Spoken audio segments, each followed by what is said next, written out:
So I guess what I'm curious about is, like, was he behind during the race, behind record pace? How close were you monitoring? Yeah, he actually looked like he was a little bit off pace. We talked about really specific times, and so during the race, I was kind of sweating bullets. I was actually standing over here, so I don't know how well I could see the line, but yeah, no, it seemed like he was a little bit behind, but he was able to push the pace right after the pacers dropped off. So. Yeah. What were the paces? Like, what were the splits you were trying to hit, or he was trying to hit? Well, before the race, we actually talked specifically about, okay, if you're down a second or you're too fast, then just know you got to do the work. You got to finish however the race is needed. So, like we talked about 2:48 specifically. And other than that, like I said, we were really kind of flexible with what times he was hitting. He was trying to hit even 14 splits the whole time. 100 meters, you mean? Yeah. So that's the easiest way. But yeah, it was really, like I said, we were trying to make sure he was flexible in his mind, that he could just come back and he knew exactly what the time was, and he knew how much faster he needed to run. Right. So was he aware, like, did you talk to him at all? Like, do you know if he was aware of hitting, like, where he was at each split, or where he was for, like, 1200? Like, yeah, I have no doubt. We talked, like I said, we talked about so many of his splits. I think he knew exactly where he was at. I think he knew he was a little bit behind. But yeah, so I think he was aware of it. Yeah, and what was the thinking, what was the thought process into trying to get the 1500 and the mile in the same race? How did, like, Alberto, how did you guys come to that conclusion to try to do that? Well, that's probably a question for Alberto too, but I know Yomif really cares about the 1500 meter record. He really wanted to break that. So, I mean, why not? I mean, we're here challenging the record. You do those because, I mean, why not? So. But were there any instructions like, hey, maybe try and pick it up like the 100 right before the fifth, like maybe from 1400 to 1500 to get under, or what was the thinking?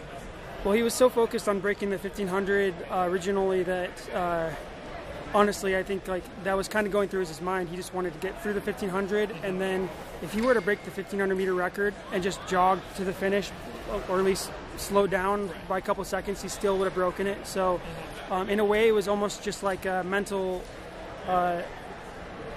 one less mental barrier. If he's only thinking about the 1500, then he's not worrying about the last 100 meters, and he's just finishing easy at the end. So. So after the race, what Yomif said, he really wanted to thank Alberto for sort of making him go after these records and try to break this stuff, and he was very grateful for that. I'm wondering, like, did you guys have to convince him, like, hey, take one more shot at it, or did he really want to do this? Like, what was his thought process after Millrose and Birmingham about trying to do it one more time? It was definitely back and forth. As you can imagine, barely missing the record the first time, and then the second time getting outkicked. It was really hard on him. I mean, mentally, when you push so hard in a race and you don't get the results you're looking for, sometimes it's like, okay, when do I start focusing on his actual races, the longer distances? Yeah. But no, it was definitely a process. Eventually, I mean, right after he ran the 1500 in Europe, he immediately said, okay, I want to break this. He wanted to break it more than ever. Yeah. But then a little bit after that, then he was a little bit discouraged, and it was up and down a lot. Yeah. Where'd the plan for this come? Because he's a 5,000 meter guy. 3,000, 5,000 is sort of his specialty outdoors. I think I heard it sounded like Alberto wants him to run the 10 at Worlds as well. Like, where did the idea come to run and go after these mile 1,500 records indoors? Alberto's an amazing coach. Honestly, he works with what he has, and I mean, he was talking to Yomif about this, a while ago. And when the opportunity comes, you just go for it. If you think you can break a world record, then that's what you go for. We definitely were debating whether we were going to announce it at all for a little while, but really glad that we did, because it actually gave him more of a boost, and the support of all the fans and everything. I think that's really what pushes you through the line. So yeah, are those the 5K, 10K? Is that sort of the tentative plan for what events you would run at Worlds outdoors? I'm sure it's something like that. Yeah. Yeah. I think that's I'm trying to think if there's anything else I was going to ask. Oh, just sort of the philosophy.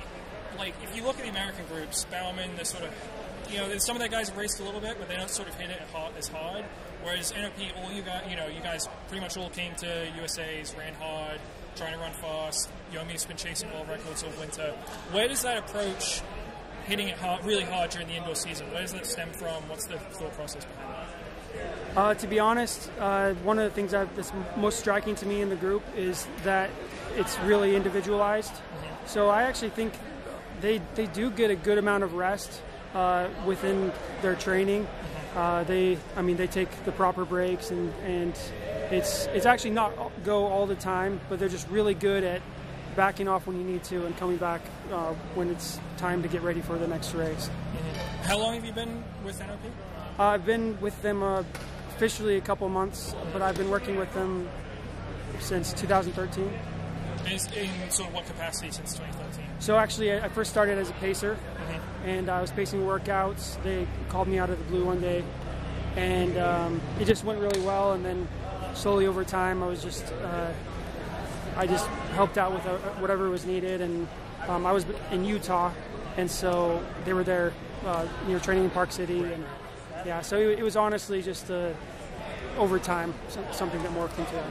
And you mentioned sort of the individuality was something that struck you about how they catered to that. Is there anything else, since you've joined the group as an assistant, that has really surprised you about them, or you were shocked to learn once you actually got close and part of the group?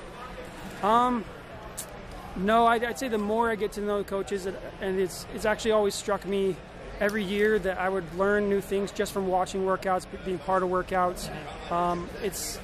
It's like I never stop learning with them, and I guess since I've joined them, I've actually gained a lot of respect for their whole staff. I think Alberto does an amazing job pulling together all people from different angles to support the athletes, and B. Julian does an amazing job.